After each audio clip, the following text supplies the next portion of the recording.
Yes,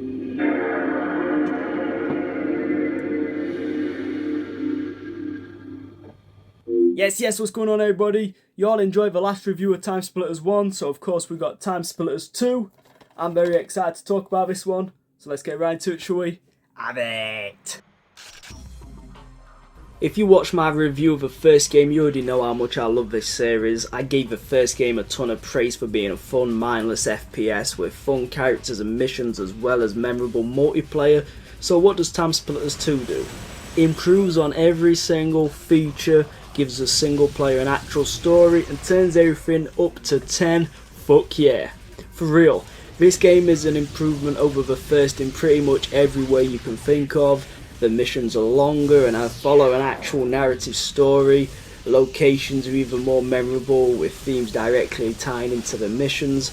And again, developed by Free Radical, a bunch of cool motherfuckers who worked on GoldenEye, it really shows right from the get-go. And the first real mission in this game is a love letter to GoldenEye, and just look at the damn. And then later on in the game with the mission Atom Smasher, you see the inspiration right there. I talked a lot in the last review about how Timesplitters really captures that early 2000s feel, and that is also right on point for this game too. It's a time capsule of the era and will make you feel nostalgic. As mentioned earlier, the locations and themes tie directly into the missions. The best example of this is the infamous Blade Runner style mission, known for its difficulty and rightfully so, but what makes it really cool here is how different it feels to the rest of the game. The action slows right down as you play as a hacker in Neo Tokyo, navigating through the rain-soaked streets underneath the neon signs. The vibe here is ridiculously cool, the soundtrack is amazing and the mission is so unique.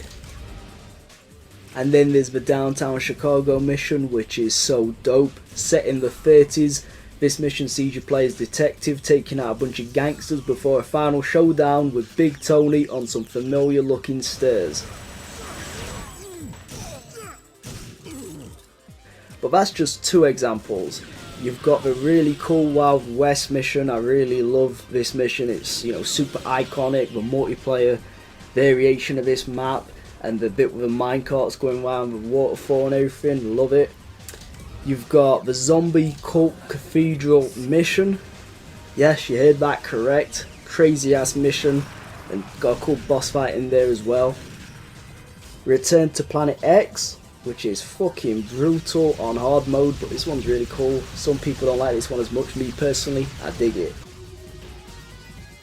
And speaking of hard, that motherfucking Atom Smasher, I do love it though. Then there's the Aztec Jungle mission with Captain Ash, one of my favourites here. Super funny mission and again a unique feel. The weapons in this one too, with a crossbow, and you set it on fire, you shoot it and everything. Shooting at the monkeys, lobbing explosive watermelons at you and the big old golems and everything.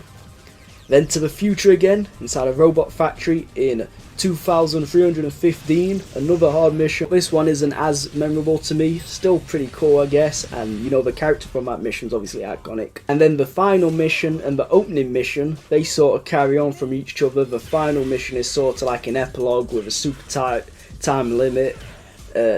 Not necessarily my favourite, but I do love the very ending where you run onto the spaceship and everything, so I do like it for that. And you know what, it does the job.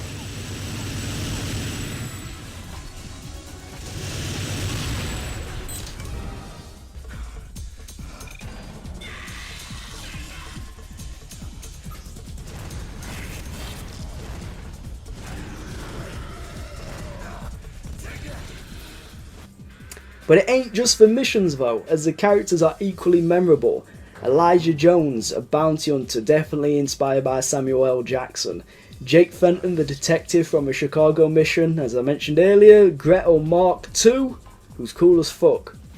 Overall, the story mode is dope. Obviously, it ain't the deepest thing ever, but it ain't supposed to be. It knows exactly what it's trying to be, it knows exactly what it isn't, and it fully succeeds in everything it wants to do. So on to the multiplayer, which features a ton of modes and maps, including Mexican Mission, aka one of the realest multiplayer maps in history, and Ice Station, which is one of my personal favourites. Maybe it is my favourite, man. 1v1 in Ice Station, explosives only, and you'll see exactly what I'm trying to say. But in all realness, All of the maps are dope, they're all memorable as hell and still offer hours of fun within them. Plus, if you ever do somehow get bored of these maps, you can always hop on Map Maker and make your own. I know I forgot to mention this in the Timesplitters 1 review, so let me give it some time right here. Yeah, Map Maker is cool, allows you to do some pretty cool ass creations. Probably ain't ever going to be as good as the maps already given, but you can definitely get creative with it.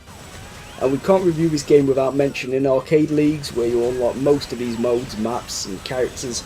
There's 3 different leagues to play through, and each one has 5 categories in which feature 3 different matches.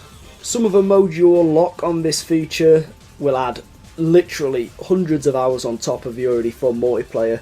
Virus has to do one of the most fun game modes in any video game ever. Arcade League to me feels like the equivalent of challenge mode from the first game, but then this game has its own challenge mode, which just ain't as fun, so I don't know. Overall, it just has to be said that Timesplitters 2 really is one of the greatest first-person shooters of all time.